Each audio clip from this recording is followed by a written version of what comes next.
El tema, como lo tienen ustedes, refiere a algo que se pensó, se imaginó y se amó intensamente en 1572.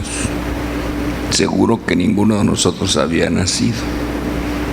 Y ayer que me dieron una vuelta por el campus de la Ibero, me llegó a decir, como cuando nombran lista en el salón de clase, presentes. ¿Por qué? Porque esta institución revoca el autoritarismo de un emperador, el hombre más poderoso del mundo, que se llamó Carlos III, y del cual muchos de ustedes deberán saber muy poco. Él expulsó a los jesuitas de todo el imperio español en 1767.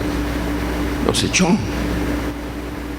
Y ayer, entrando a la Ibero, viendo, yo decía, presentes. No como quien presume. Físicamente se trató de borrar la presencia de los jesuitas en esta parte del mundo y en todos los lugares en los que estaba el Imperio Español, el país más poderoso del mundo durante 3 siglos. Y esto era la provincia más rica del imperio.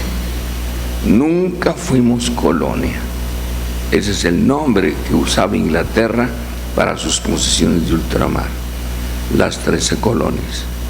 Y nosotros, ingenuamente, asumimos ese nombre. Nunca fuimos colonia. Cuando se estableció un gobierno colegiado, las Cortes de Cádiz, Nueva España estaba representado y el representante de Nueva España presidía la reunión. Eso era. Bueno, ¿qué tiene que ver eso con los jesuitas? Pues miren, por fechas, la Compañía de Jesús surge en 1540 en una universidad, la Universidad de París. Surge de un grupo de compañeros, tan común y corriente como un grupo como este, en donde había un líder, es cierto, Ignacio de Loyola, un poco mayor, un soldado fracasado, esa es la historia, que decía de sí mismo que era un soldado desgarrado y vano, travieso en cosas de mujeres. Y yo no creo que le jalaba las trenzas a sus hermanas, era otro tipo de travesuras. Ese hombre, escogido por Dios, como todos somos escogidos, cumplió con su misión. Fueron a dar que un hijo de Hernán Cortés, que se llamaba Martín Cortés, entró de jesuita. Fue una vocación temporal.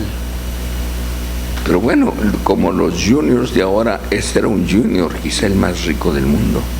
Tenía su barco, o sus barcos. Su padre tenía un astillero. Entonces él decidió que su camino era la Compañía de Jesús.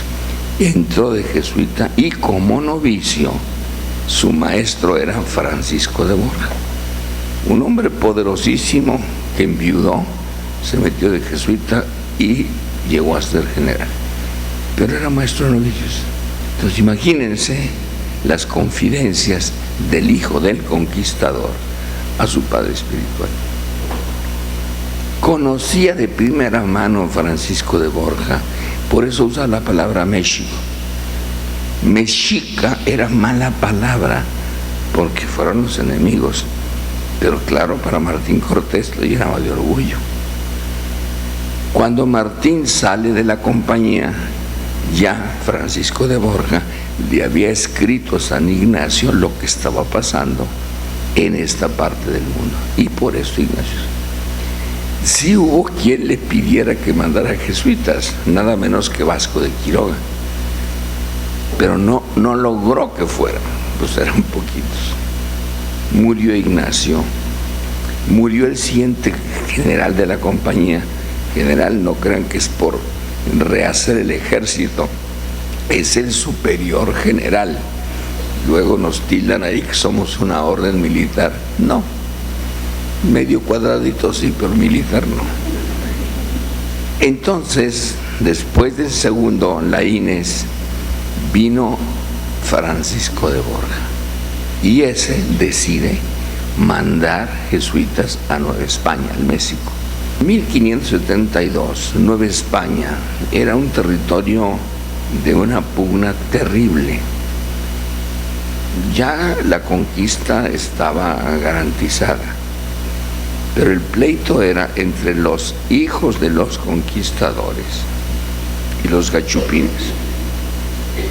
Nosotros confundimos y pensamos que cuando Miguel Hidalgo lanza la proclama contra los gachupines, quiere acabar contra los españoles.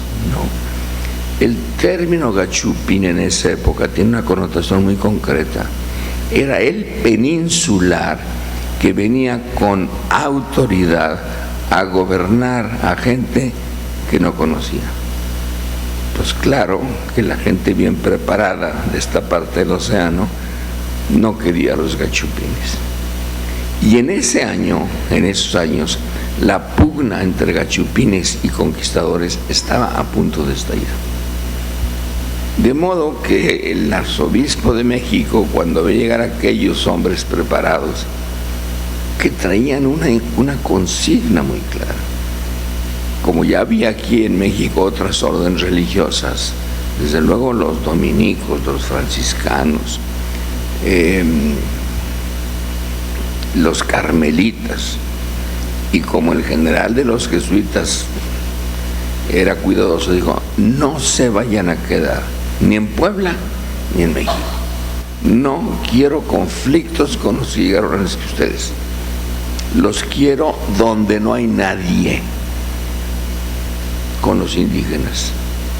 Bueno, el superior de estos 15, que se llamaba Pedro Sánchez, era un hombre culto, había sido rector de la Universidad de Alcalá y era un jesuita completo, y desobedeció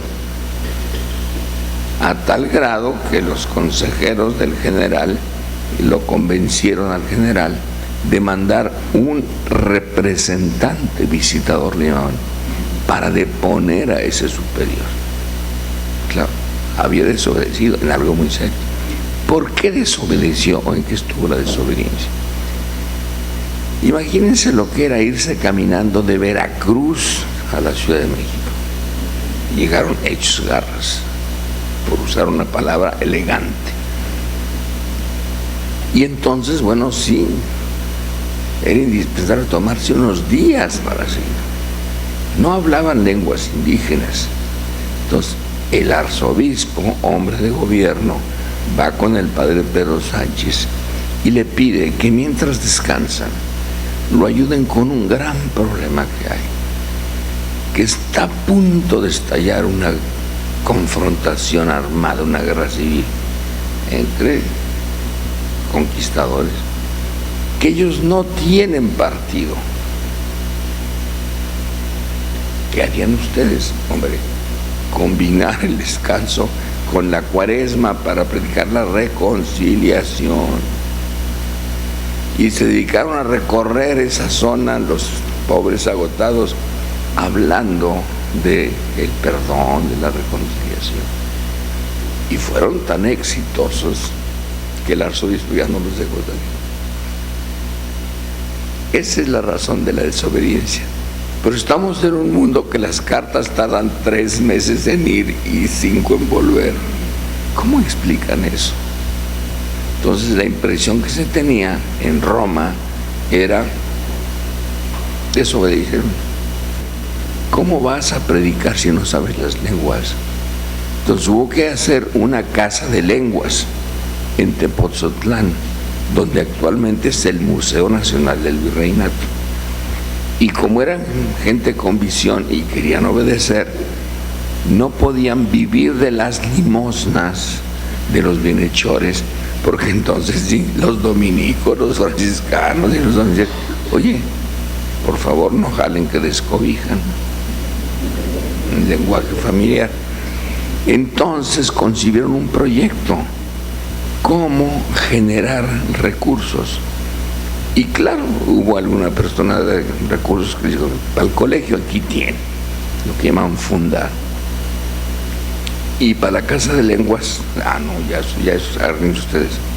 Entonces concibieron una casa de lenguas que al mismo tiempo se mantenía a sí mismo. Era una hacienda.